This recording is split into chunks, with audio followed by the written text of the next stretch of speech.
you, everybody, for taking the time to for this meetup today. So I've put together about 120 slides in a PowerPoint presentation. So hopefully, I'm just kidding. That's none of that. But what I am looking for is, and this is going to be challenging, I'm looking for 100% participation from the community here. Looking for everybody to get involved. So we're going to do a working session, really get our brains into talking about anti-patterns and some of the solutions that that we can use for those anti-patterns. And I want to capture those. So I'm looking for a couple of volunteers to help me capture some of that data as we go through it. I'm going to start going through. So what we're going to do is a mirror board. Let me show you what it looks like and what I'm looking for. So let me share real quick.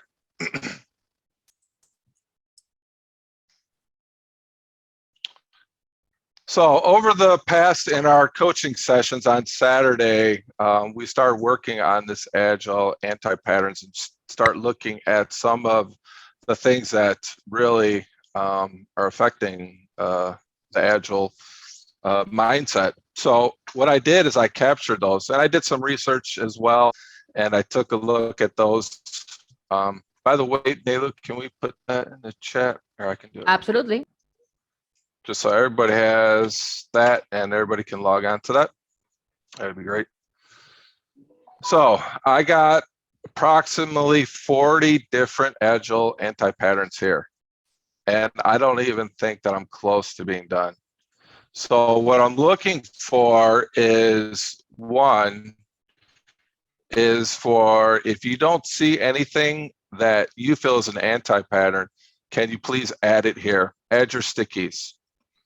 The other thing that I'm looking for is, because there's so many, this might be a couple, maybe a 2 to 3 sessions that we can go through this. So what I'm looking for tonight, because we only have an hour and a half maybe, is to really look at the top 10, right? So what I would like for everybody to do is to start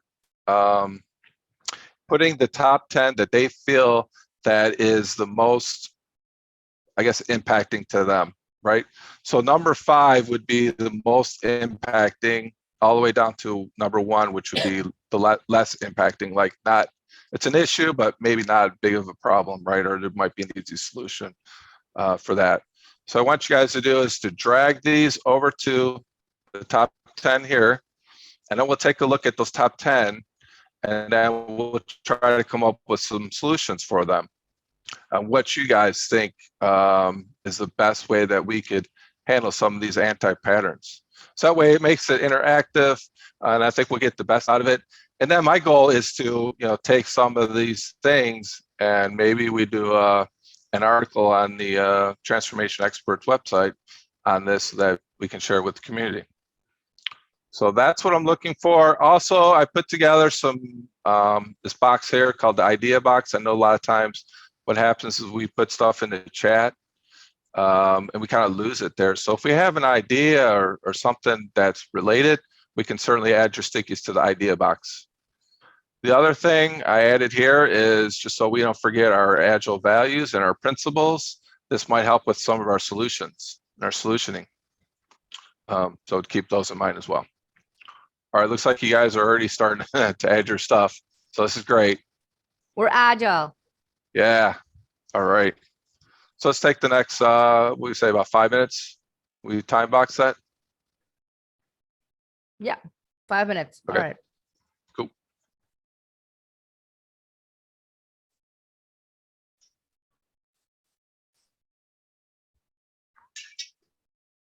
Any questions from anybody on what the objective is? Does it sound good?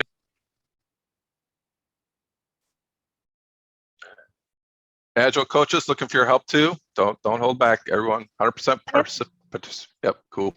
Sounds great. What if they're all 5, Joe? What's that? What if they're all 5? Oh man. Yeah, that's what I was saying. There's a lot there. Huh? Houston, we have a problem.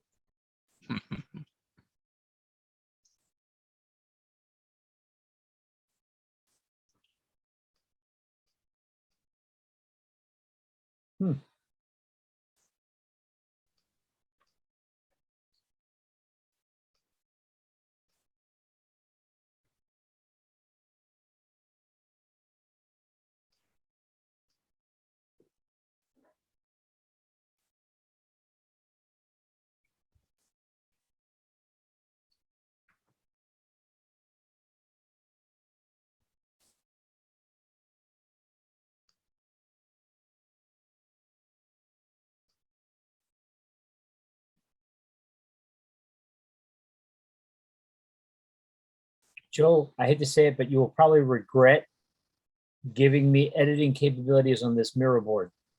Oh, that's great. This is collaboration. Totally. It's a working Yeah. session.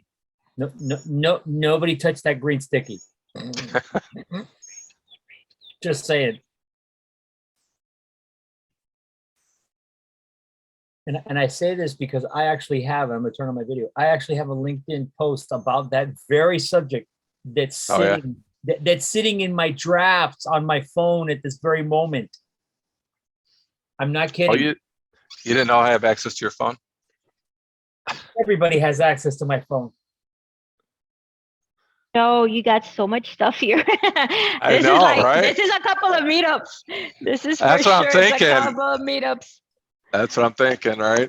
Yeah, I'll we tell can. you You what, can. I'll You can be- condense it down very quickly, though. I'll play nice. Yeah. I'll only take a 10% stake in the upper right-hand corner. Okay. Okay. That's your real estate. That's the real estate. Just a 10% stake in the upper right-hand corner. Yeah, and some of these are like overlapping, then we can identify Yeah. those as well. Joe, they all kind of give me a headache, honestly. I don't know if it's just the end of the day, folks. Right. But like, yeah, everyone I'm reading, I'm going, oh. Yeah, right. No, I think you got a lot of good ones on fiber. There's a lot there. Yeah, we have a lot of it's like, points. you know, when I started looking at this, I'm like, wow, like, yeah. Maybe Agile is not as, you know, easy as I think.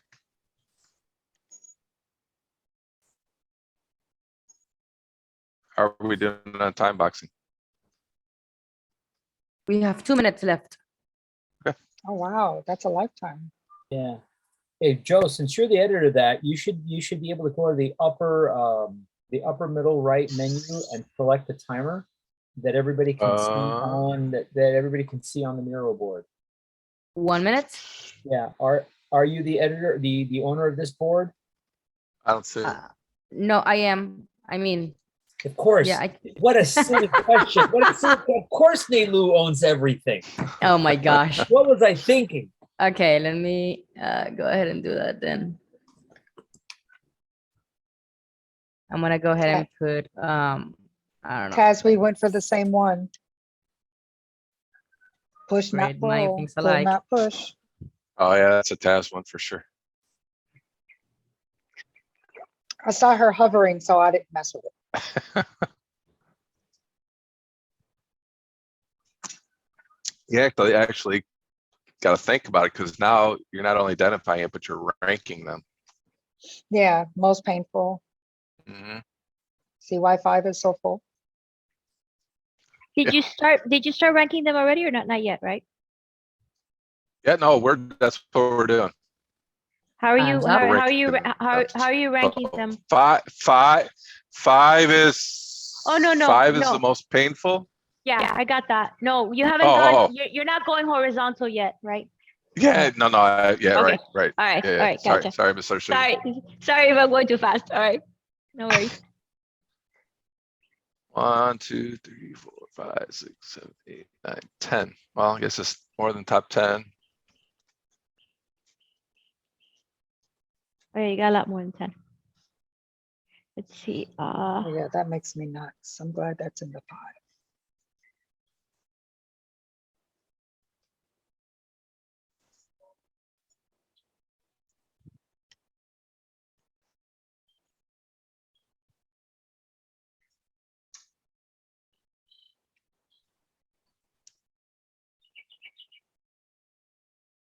So, Joe, so were we going to focus on just the top 5 or because I'm like, Yeah, and Joe, I think we got a couple of new people that just walked in. I'm seeing Oh, the okay. number increase. So if you want to kind of just say, you know. Hey, okay. All right. So guys, this is what we're doing. We're looking at the top 10 anti-agile patterns. We had a long list of about 40 different topics here. And now what we're doing is we're ranking them. Nalo, can you make sure that everyone's got a link in the chat for the Miro board? Absolutely. So we're looking at like 5 would be the most painful ones that you guys are facing, down to maybe 1, which is, I think it'd be easily solved. And then what we're going to do is we're going to take a look and start going through these.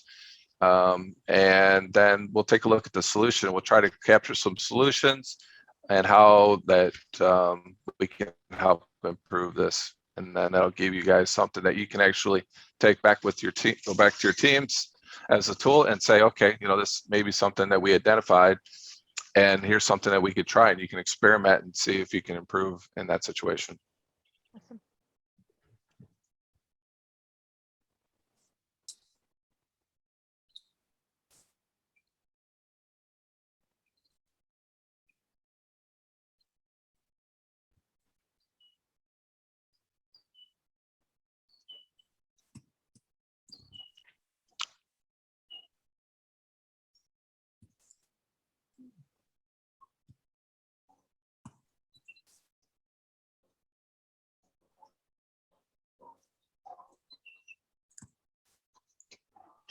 Joe, what are the rules if a sticky is moved to like a section and like I really want to move it to a higher priority, should I do it or should I just leave it? No, do it. Okay.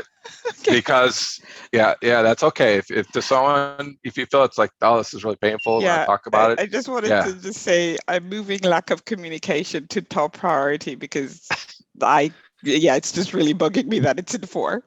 Yeah, no, and then maybe you have a story related to that, right? We'll get to. Oh yeah, I have. Want to share?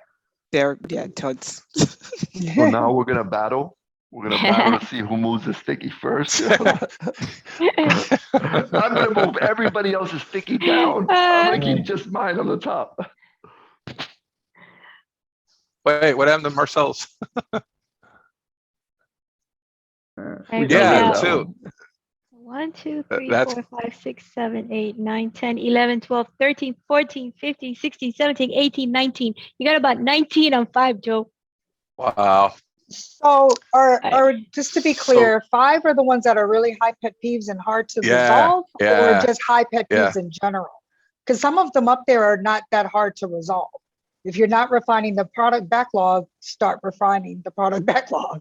That's true. I love that. If you're not agile, just start being agile. I mean, So maybe we identify that then. We say, okay, these are the ones that are really a pain point and hard to resolve, and somehow let's make all those green or red. Yeah. And then the ones that are pain points but are easy to solve, we'll make yellow or something like that. Right. But maybe Great that idea. one requires training, or maybe they have the wrong product owner, or maybe they don't have a product owner, or maybe they don't know how to write user stories. So there may be some little things there, you know. So, you know, maybe you said what, red for the hard to solve, maybe there's a medium and then a low. That's a red right there. Oh, sorry. Yeah. Not only, Okay. I think this one is a red. All right. So are we looking at the most painful ones now on 5 and highlighting them in red? Is that what you guys are saying? Yeah. The hardest to resolve are red. Mhm. I thought you said, Joe, am I wrong? So do we want to talk about those first? Hard to resolve? Okay. Yeah, I put the one about Kanban as red because trust me, it is hard to resolve. Yes, I agree with you on that one. It drives guys, me for sure. Wait, nuts. please hold. Which one is that one? Kanban, thinking that using a Kanban board is actually applying or implementing Kanban principles, yeah. It drives me insane. Hold my beer. Who are you gonna fight, Marcelo? Who are you gonna fight? Oh Lord, here Hold we my go. beer. Hold my beer. And then there's the definition of hard, right? So we got to talk about it. Oh. Okay.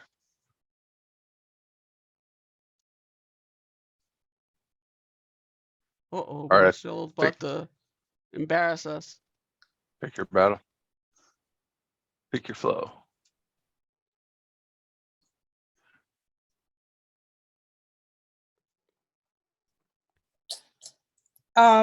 Regina, to your point, in my head, the definition of difficult or hard is something that's more like on an enterprise level, something that's you can't just work within the team. You know what I mean? It's something on an enterprise level that leadership has to be thoroughly invested in. Like the one I changed to red was stage gate approval process.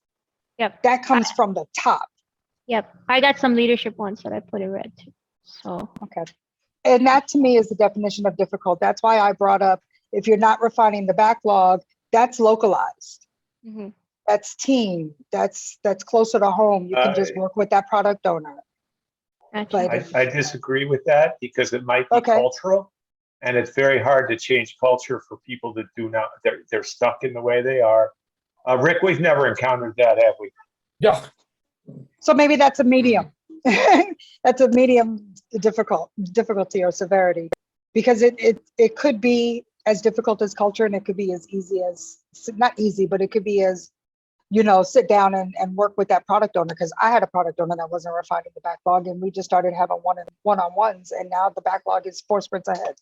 High level, but 4 sprints ahead. So we're talking about this stage gate approval process, right? Well, we were just talking about identifying very difficult, and because it's subjective to Regina's point, it's subjective. Yeah. Yeah, it is, but it's really around the conversation, right? And what we can do for it. Right. So yeah, that's another reason why I wanted to look at this and get everyone's input, because every culture is different, every organization is different. Mm-hmm. So if we can find out some commonality between all these different organizations, and then maybe we can help come up with solutions. All right. All right. So we're saying all these in red are the top ones, and painful and hard to solve. Is that agreed from everybody? To start with, I guess. To start. Okay. Okay. It starts the conversation. So yes, ma'am. Yeah. Okay. So does anyone want to volunteer to choose one of these, and then we'll have a discussion on it. Let's we can help you group them.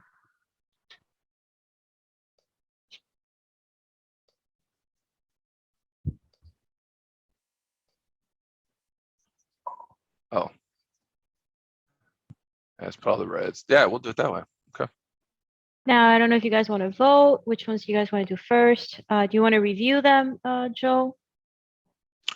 Yeah, so let's look at the top red ones, and then we can vote. So first one, lack of transparency. Second one, prioritization, not clear from the business. Working in a non-safe environment. Leadership not being fully invested and only believing that Agile should be happening at the team level. Team members not asking for help, a non-safe environment. Product owner not only tell the team the why, but also the how. And then stage gate approval process. And then no support from executives. I hear that one a lot. And then Kanban thinking that using a Kanban board is actually applying, implementing the Kanban technology or methodology.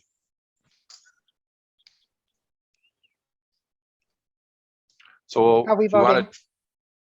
Let's do, we want to like circle, or is there a little check mark? Yeah, I was thinking we could group some of them together as well. Like, yeah, somebody's moving them together, which is cool. Yes, yes. There's a couple of leadership ones that are kind of similar. Maybe these. I lost my browser window. Hold on. Does everybody know how to do the circle voting? So if you click on here and just put a little circle there on the one that you want to talk about first. How many votes do we get? We say 3. Okay. All right.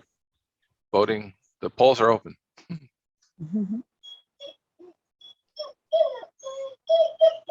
Somebody's got a puppy.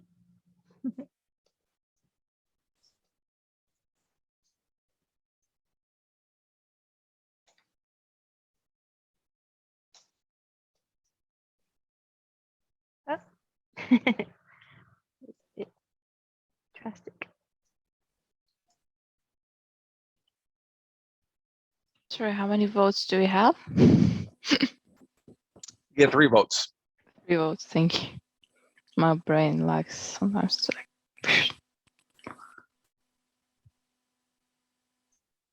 Or yeah, you can do a circle or you can do a check.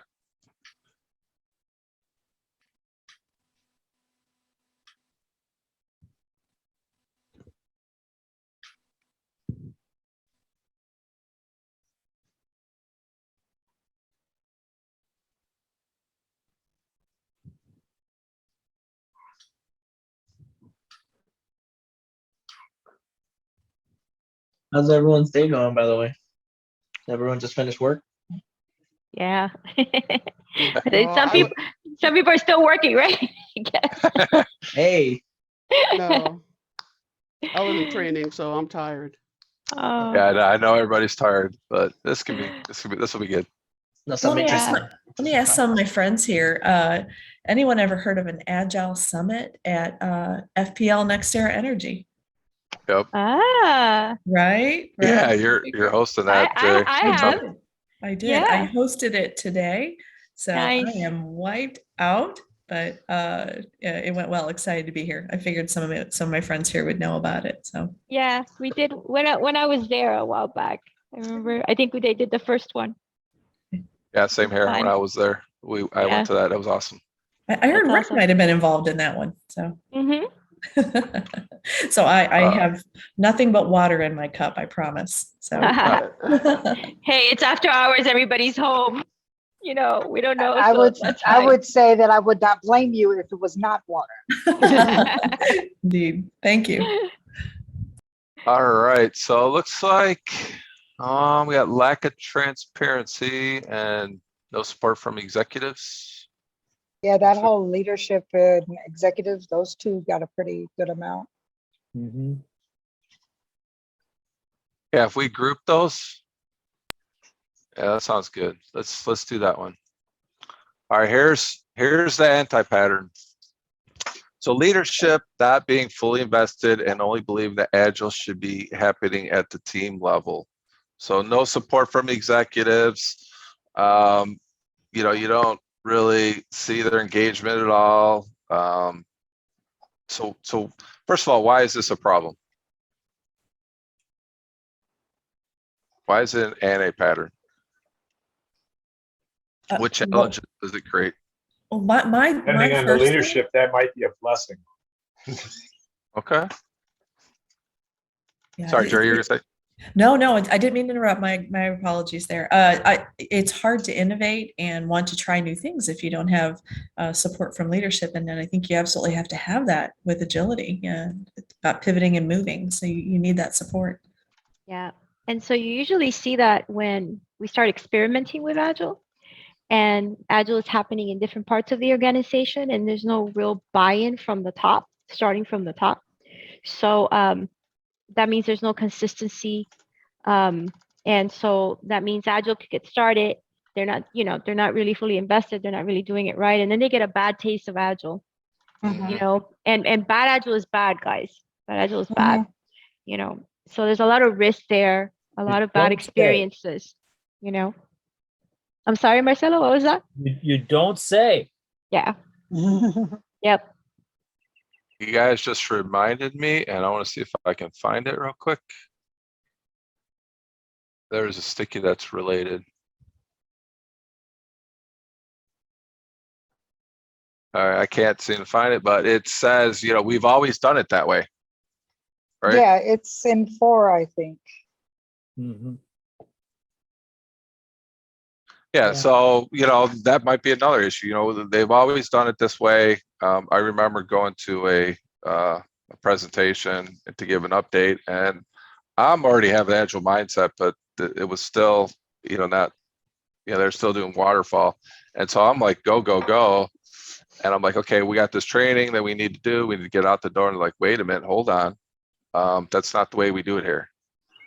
And I'm like, okay, so let's talk about, let's have that conversation, right? So what are some of the ways, and I know this comes up a lot. I see a lot in the Agile Saturday sessions that we do, you know, so what are some ways that we could solve this problem? I mean, is it a full-blown Agile transformation that we go in and do? Is it, you know, someone that starts working with the executives? Marcel? Actually, let's let Christina say something first. She had her hand up first. Okay. I don't think I did.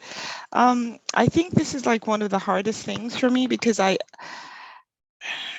think if you're in a place where initially where the execs and leaderships, they're not, should I say, exhibiting the values in terms of kind of being engaged and being supportive of having Agile on board, it's hard to do, but you have to somehow figure out how to get an ally, and an ally with a strong enough, it's not a voice, but kind of say footing with the other executives. Because if you don't get that, then literally you're pretty much dead on arrival, no matter how much you love Agile and Agile principles. You know, the leadership exec, they're not going to change unless you get somebody who you have as an ally. And that takes a lot of work. Christina, you point out, yeah, you point out a good point. You made a good point. I would like to piggyback if I could. What, Marcelo? I'm sorry. I'm motioning to Joe. I'm motioning to Joe to keep moving that way. Oh, over to the green that sticky. way. Yeah, we're adding stickies to the other area. Okay, now blow it Yeah, up. that's what I was looking Now blow it up. for, right? So Now if blow it up. we capture the solution. Right. Blow it Yeah, up. Blow it up. No, wait. Oh. Just blow it up. Okay. Because what Christina was on to something. Okay. It's called the Godparent pattern or air cover. The idea, and it's the same issue with dealing with command and control, is you have a Godparent or air cover, some senior executive under whose sponsorship they give you some sort of explicit mission permission to work within whatever the confines of whatever working. And they, using their trust, their leverage with their peers, okay, create that safety space for you to start basically planting the garden, tilling the soil, planting the crops. It effectively comes down to the same root cause. When first we believe, someone has to believe and go from there. I love it. And I'm going to shut up now. No, that was great. That was great. Yeah, so you need a partner in crime, and really, you know, I love this, like Godparent or someone to provide air cover, right? And that's going to help you, especially if they're, you know, within the executive team or have really good relationships, right? So having good relationships and being able to work with that person, and that's a good way to get some momentum, right? Yep. You got more stuff here. So thanks, guys, for actually capturing some of those solutions. That's the idea. That's what we want. I got some more. I got some more too. So let me know when you want me to. Taz, you were going to say you were going to add something. I think you were saying something. Thank you so much for remembering that. Yeah, I was going to say that. Yeah, I was going to say that. Yeah, don't worry about so much the rocks. You know, because there's always going to be rocks, right? The idea is to get around those rocks and be like water, right? So you're always going to have those naysayers. Find the ones that can be the support, can be the sponsorship, and willing to be the ones that can influence maybe those above or at their level, at their peers. So yeah, absolutely. I was pretty much saying you were right, but I was just saying it a little bit different. Awesome. I think Michael, you have your hand up as well. Yeah, I just wanted to follow up on what Marcelo was saying, because I agree with him, and I think that what's actually needed is a good narrative backed by numbers. So, in other words, doing your homework into what people are, or where the things are that will basically resonate with people the best, and then put some numbers to that as well. And that's a good way of going about getting people on board. Narrative backed by numbers is Metrics. an important one. Yeah. Yep. Yeah. You got it. Yeah. Yeah. Absolutely. And that gets people on board, and you just need one or two of the senior execs on board. So before I did anything, I would look for that. Yeah, it's good to have someone that's on your side and back it up with metrics. So you say, look, this is what we can do, and this is how it can help you. And then with that, always having that continuous mindset, improving mindset, right? Just asking like, hey, we want to improve. This is how we can do it. Sure. I'm gonna help. All right, let's go to Bob. I think you had your hand up next. Then we'll get to Regina. Yeah, I would start with making sure that the executives understand what problem we are trying to solve by transforming to Agile, and then come up with a hypothesis.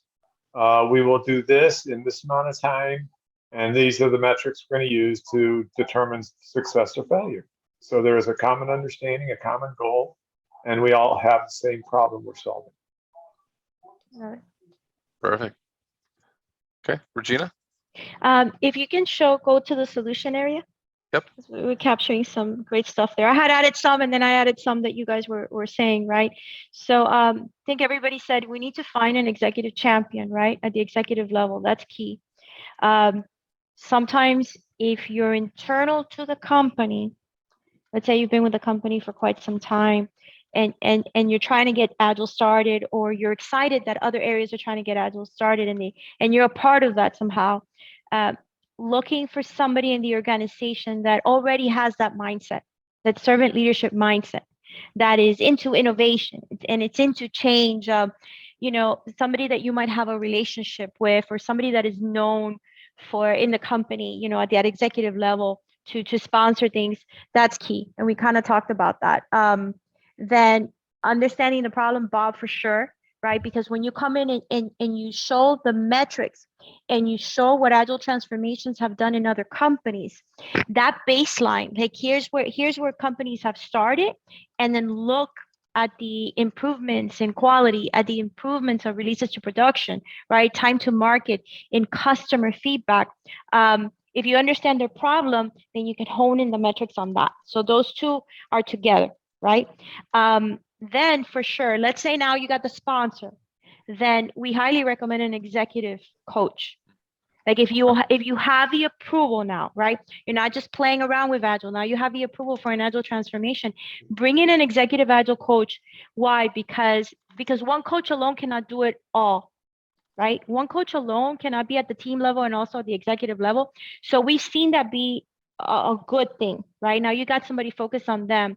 Implement Agile practices at the executive levels. Why would the executives not also implement Agile best practices? Why not? If we're doing it at the team level or whatever level we're at, challenge them, right? But then maybe they need some training for that. And that's where, do we have training for executives for Agile in our organizations? We have Agile mindset, leadership training, etc. So, those are some of the key things. If we don't have that, then where do you start? Again, finding the champion, right? Understanding the problem. Get a couple of leaders together that can help you navigate up the ladder and find the right people to talk to. Those are some of the situations there. Awesome. Thank you so much, Regina. Okay. Awesome. Looks like Stacey. We had a question from Stacey. Hi, it's more of a comment to add to it. Okay. I feel like a lot of times we leave out certain people, and that's where a lot of the issues come from.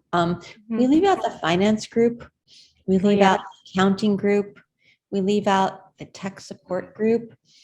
So when we ask for things, that we want, maybe something like hardware is one thing, but even the time it takes to get permissions, an agile team, it's not the same hierarchy where there's one admin for a tool such as Jira and everybody else is a passive user. Sometimes we need to all be in there making changes, and it's very hard to get those permissions for people. Or they'll give some people permission for one thing but not another, or it takes 2 weeks to turn on a Teams channel when you're trying to talk to each other. So there's a lot of smaller things that are somewhere between money and hierarchy that I feel we really need to break down as well. The team needs to be empowered, not just to do the work for their Jira ticks, but to also have that support all around. And you don't always see that. It still takes HR, they still go through the same channels, trying to get a purchase order out, still go through the same channels, and they have much longer lead times.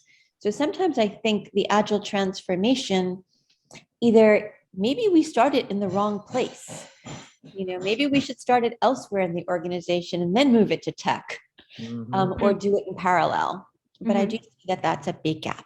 I like that. I'm gonna echo 100%. Actually, take that back, 200% what Stacey just said. Okay. Over the past few years, I've begun to detect a pattern where it is probably more effective to begin an agile transformation outside of IT. Let them keep their silos inside of IT. Begin an agile transformation way as far away from IT as absolutely possible. What about like HR? I would start I would start with finance. Finance? And that's based off of personal experience. Yeah, because they're typically the most difficult and they're usually coming last. Well, so, and the thing is this, that if you can start to quantify outcomes for them and then translate that back into dollars, for example, you can start to show how their CapEx, OpEx is actually being expended on a regular basis, that fires the dopamine inside of a CFO's brain faster than anything. Okay. And then they start asking questions. How come everybody else isn't on board with this? Just saying. Interesting. That's something I wouldn't have thought of. That's why I'm loving this. This is great. It's good feedback. I got one more. So, okay, so let's say you got agile happening in different parts of the organization, right? And let's say you don't know who your champion is yet, and you haven't had agile fully approved from the top, right? But you've got teams that are actually coming together. You guys are doing it in pockets.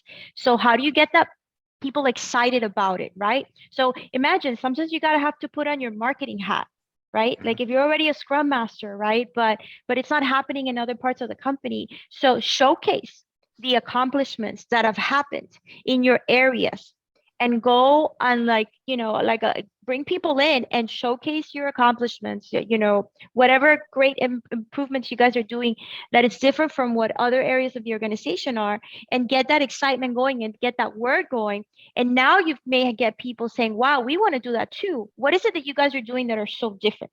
That's another approach too. But you got to showcase. You can't just be doing agile in silo if you guys are doing it in pockets. You got to spread the word and bring others, so that they get excited about it too.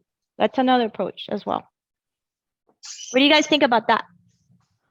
Yes, I think about that, what you're saying. I think about systems. I think about, actions. I think about mindset. I think about culture. And I'm like, well, where does it begin, right? Oftentimes people think it's easier, of course, at the mindset and the culture, but they don't pay attention to the systems part and the actions part. And that's really where the sustainability is, to be honest. But it's also the most challenging. And so that's why people stay away from the systems thinking, the systems and the actions that are needed in order to sustain that agile change or adoption or transformation. So yeah, I think it's important to think about those things too, the practice and the behaviors, as well as the policies and the architecture and all that other stuff. I think that's where the sustainability is more so than the culture, because that stuff happens. To me, mindset will come along with those things, mindset, culture. But that's just some of my thoughts in my head right now. I think Michael put a comment on the chat. Oh, let's take a look. Let's see. Money makes the world go round. The world go round. The world go round. But it's governed by one big thing: value exchange. That's always most important to remember. I just want to jump in real quick if I can. Sure. I gained a lot of insight from what Regina and Marcelo was saying about, and I think somebody else said it too, starting outside of IT. Let them continue to do what they're doing. And I see that happening in my company right now. And hearing from Marcelo that finance is the best place to start, I'm gonna take that in and see what we can do with that, because HR has to be flexible as well, because sometimes you need people on the fly, but finance has a rigid schedule. How do you implement Agile in a department that has certain things that have to be done by a certain time? And for me, that's a challenge. That's a challenge. How do I go in there and help them work with the rest of the departments that need them? And to Stacey's point, they're audited. So they have restrictions, they have all those governance that they have to keep an eye on. So that's really cool. I appreciate that. Marcelo. Yeah, I'm gonna lower my hand. You just keep volleying the ball. I'm gonna keep swatting it back. Definition of done, people. Compliance. First thing I hit up, and Regina knows this, is, oh, but we're a regulated entity. We have to comply to name federal agency. Look, all these standards are there for you to interpret. They are there for you to uphold a standard. That's what the definition of done is about, folks. If you establish what your definition of done is and you help your teams apply it, sure, you're going to slow down a little bit, but the likelihood that you're going to be audited, or not that you're going to be audited, that audit findings will come out, because you will get audited. It happens. Okay, but the fact that you will find audit findings or matters requiring attention from your oversight agencies like the OCC, SEC, will be greatly reduced. So somebody was talking about talking to your executives in their language. When you talk about that stuff, talk to your enterprise risk officer. Talk to them in the terms of risk mitigation and compliance to avoid audit findings. Get ahead of it. Yep. Yeah, because with Agile, you're going through those impediments every day, every week, into your stand-ups, right? So you can identify those things earlier and then say, look, we didn't launch it. Yeah, so that's a good point. That's a great point. That's a sell. That's a sell for sure. That's a sell. If I can add just one more. So when we go over to the business side, we're talking business agility, right? So you look at what are the techniques and best practices. It's about the pain points, 100%. Finance, to your point, Marcelo, they have a ton of pain points, right? Because they have a ton of restrictions. So it's about the transparency and visibility of their process, going back to tasks, their process and their systems, right? How do they have that? They may not have that. So you look at their processes and you're like, where are you guys showing, the steps that you go through and where you're having your biggest constraints? Kanban works very nicely for those areas. That's one of many, right? But then when you go that route, it's about business process improvement.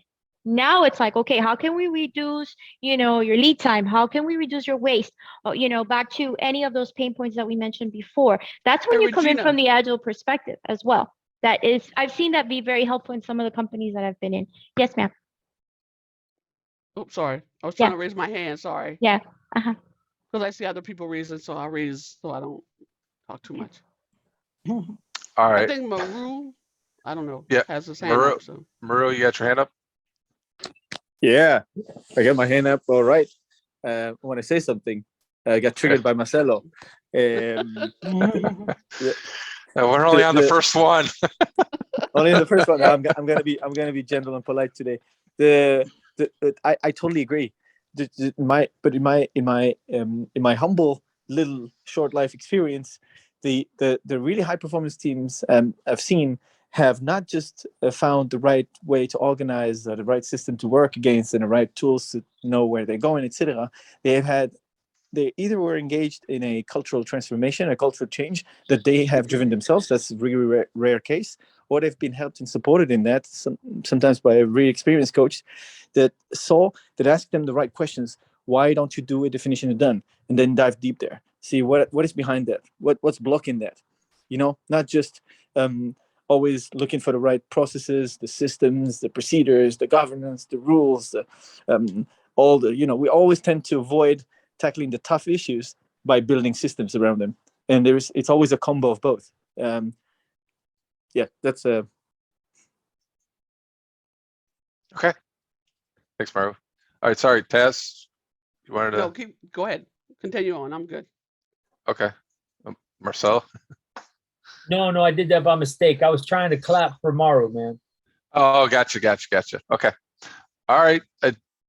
Do we think we have this one covered? Oh, we could go all day, but yeah, I think we've hit some high points. We're only at the first one. All right. So we'll go back to the board here. All right. So I think, actually, I think this could probably be with this. So looking at non-safe environment, team members not asking for help because we're a non-safe environment. And I think lack of transparency might be related to that as well. So I think we can group this over here. Let's talk about it. So first of all, what's the problem with not having a safe environment within the teams, within the organization? Why is that a problem?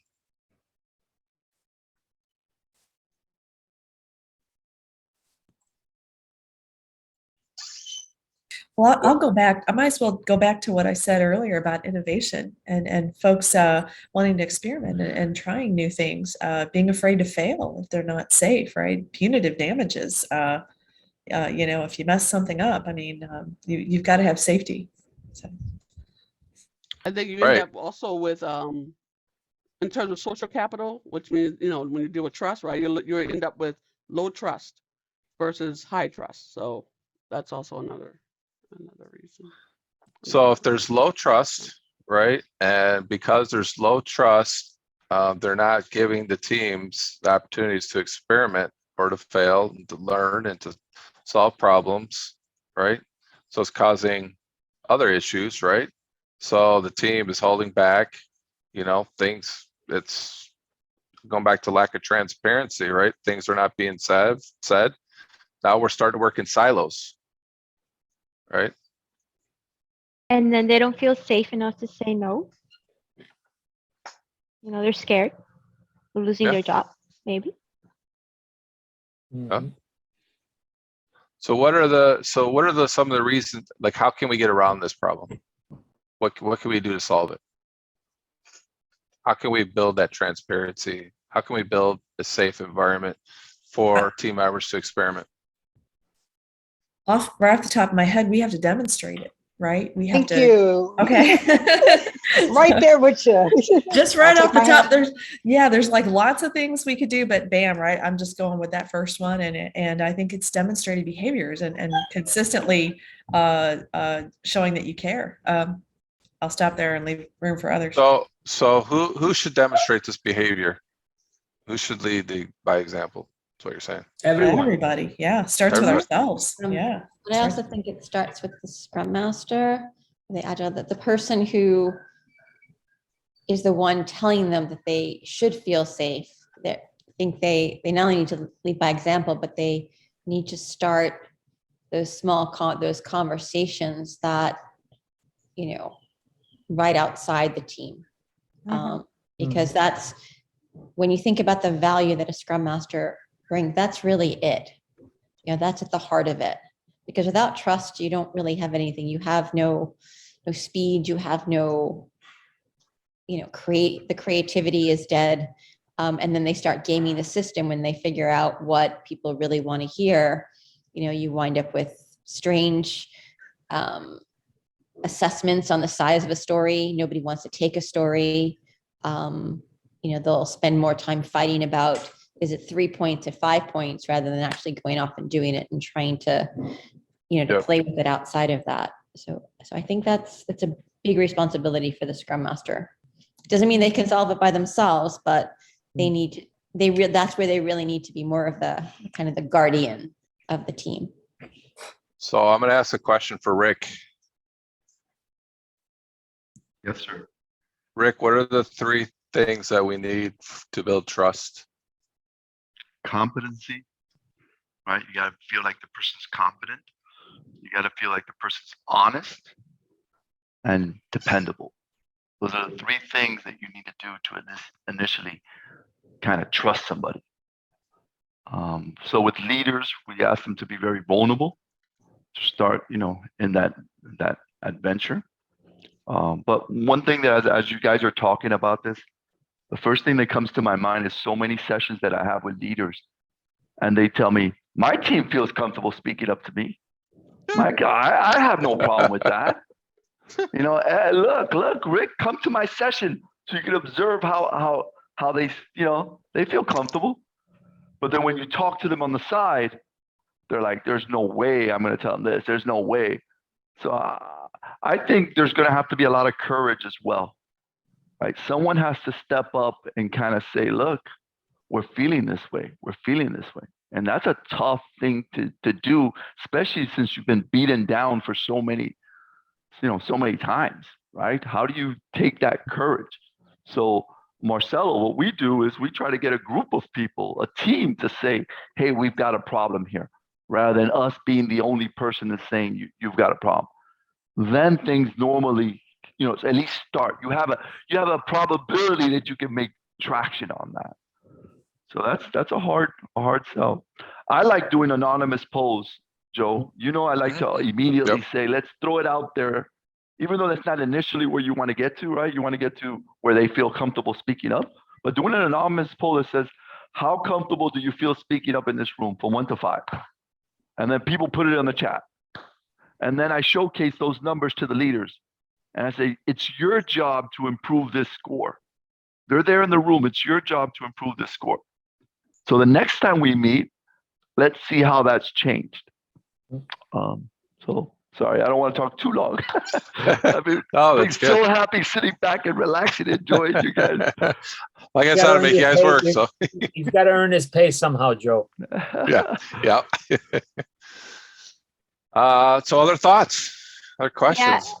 So I added a couple of things on the solutions area, and I added some of what you guys were saying.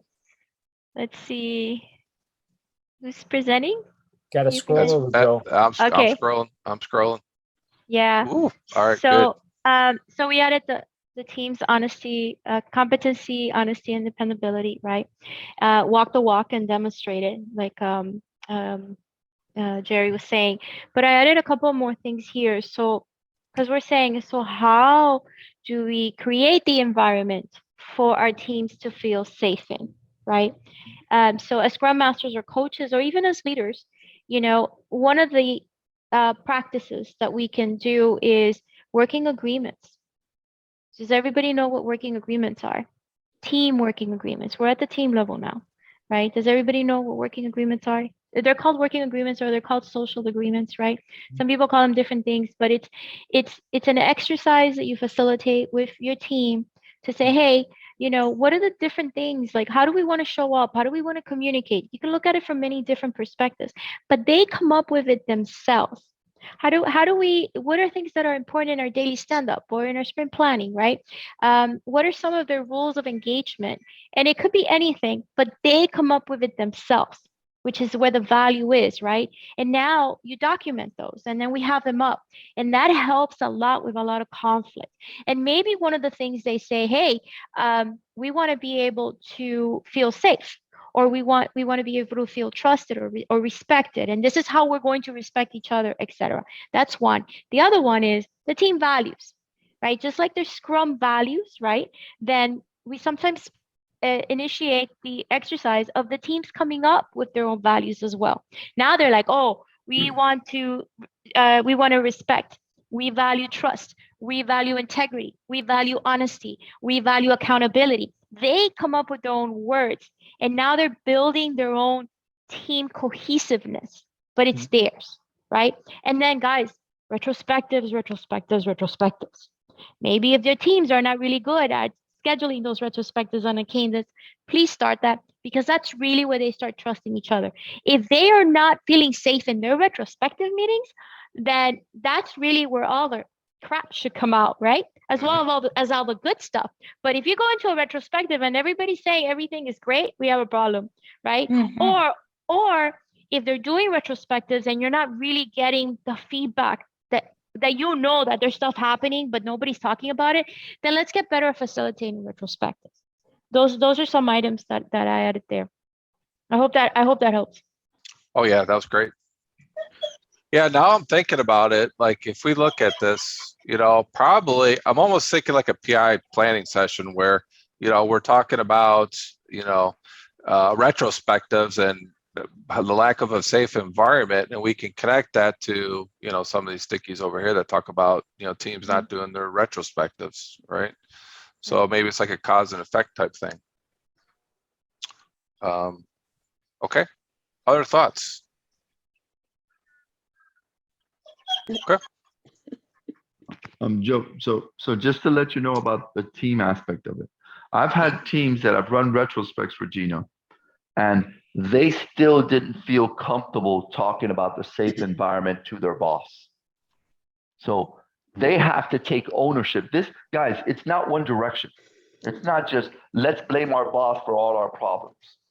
We also have to take accountability for what we need to do, right?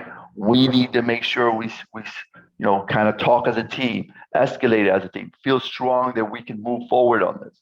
So there's a lot of internal things that we need to make sure we're solving as well, rather than blaming the world for all our problems, right? That victim mentality. Yeah, absolutely. Okay. Did Bob say, did you put something in the chat? Oh, yes, he did. Oh, yeah. I was talking about the team values, and there are, to me, 4 different types of values, but that's another presentation. If you want to hear it, I'll gladly give it. The team should he's come going on the record. He's going on the record that he's going to give that presentation. Okay. And you know, Hello, just sign him up. Want to be clear. Well, listen, I thought. So, to be clear. Anyway, the team needs to come up with their own values, because they cannot honestly and openly, with trust, hold each other accountable. So you don't have transparency, because no one understands what they're supposed to be doing. That's what values give you. Transparency. Everybody understands what they're supposed to do and how to hold each other accountable, and do it with respect. So you cannot you can't disrespect someone by holding for values we didn't agree to. So come up with your own values so you can respect each other and trust. So it all works together. All right, great feedback, Bob. Thank you. Okay, any other feedback we want to capture? Okay. We got about 15 minutes left. I think we can go into this one. So this one is prioritization is not clear from the business, right? So maybe we look at our backlogs and it's a mile long, and we don't really know what the priority is. I don't know, maybe it's the product owner that's not getting what they need from the business. Is anybody experiencing this? We can dive into this a little bit. Personal experience. Why do we think this is a problem? Because everybody wants everything now, and everything's number one. That's still that's still the way they do things. It's some people think that way. Let's put it that way. Like Bob said, it's culture. So what would you do in this situation if we're getting all kinds of different things are coming in? Our intake from our product backlog is just getting flooded. What are some of the ways we can look to identify that and to solve for that? Like how do we know who can go first? Who gets the top? Is it somebody who's screaming the loudest? Is it an executive? Weighted shortest job first. Your own understanding and variation of weighted shorter steps. Oh, I don't think that pooch likes that. Got some feedback from the dog. Yeah, I got some feedback from the dog. Yeah, she's not happy with that. She's like, that's too complicated. That's awesome. It can be made simple though. It can be made simple if you just. I walked through that with a director one time. Asked them the questions. What's most important? What do you? Oh, you want to mute, Vicky? I'm talking up a storm. Yes, Marcelo, cost of delay and understanding what your priorities are. Is it cost savings? Is it income? What is it? And then rate it and rank it. But yeah, it is a little complex. Marcelo said something a little simpler. It's complex, but it's a start.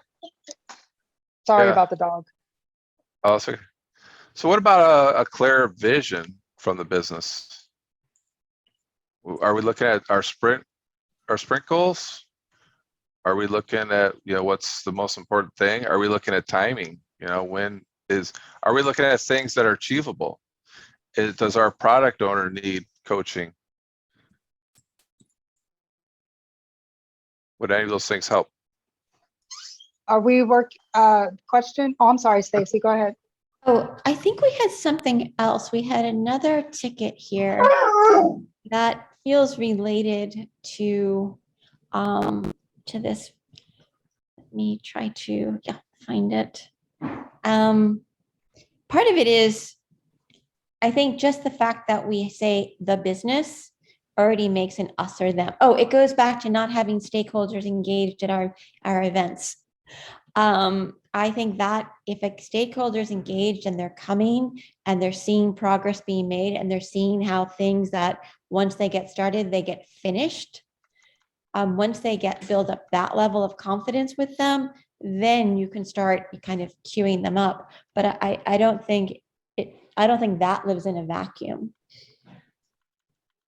So almost a symptom, not a cause. So if we don't have priority from the business and they're not engaged, maybe we need a stage gate approval process. We have that. It's called a ceremony. Oh, come to our tie those together. Oh God. Come to our sprint planning. I'm serious. I'm gonna need a refill here, Joe. It's free, He thought he was being smooth. He thought he was being smooth. Wow. Yeah, I mean, not getting good engagement from the stakeholders, absolutely. That's, if you're trying to set up priorities and no one's showing up to those meetings. Okay. I asked this question and I posted this in the chat, so I'm just going to go ahead and say it out loud. Okay, someone this is a class I did a long time ago on statistical prioritization, and he goes, look, without formal goals or objectives, prioritization is no more accurate than throwing darts at the center of the board blindfolded. No more accurate.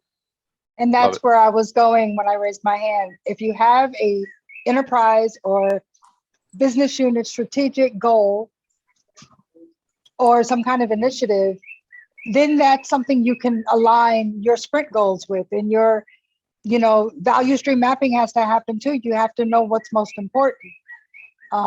But I agree with Marcelo about if you don't, or this person, if you don't have that high level initiative, what's the priority?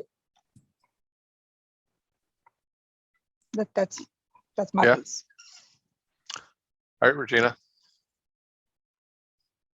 You're on mute. Back in 2020. All right, sorry. So you hit on a very good point, right? So sometimes when we go in and we do agile maturity assessments, we do them at the leadership level. And one of the questions that we ask is, hey, is everybody across the company and all the tiers down, levels of different parts of the company, is everybody aware of what the priorities are? And of course, the executives will say, yes, everybody's aware of our priorities. We've communicated them somehow, etc. Right? Then we go ask all the middle management and we go ask at the lower levels, do you guys know what the priorities are? And many times they're like, no, we really don't. Right? So, so that's a gap. That's a gap. So how do we communicate the priorities?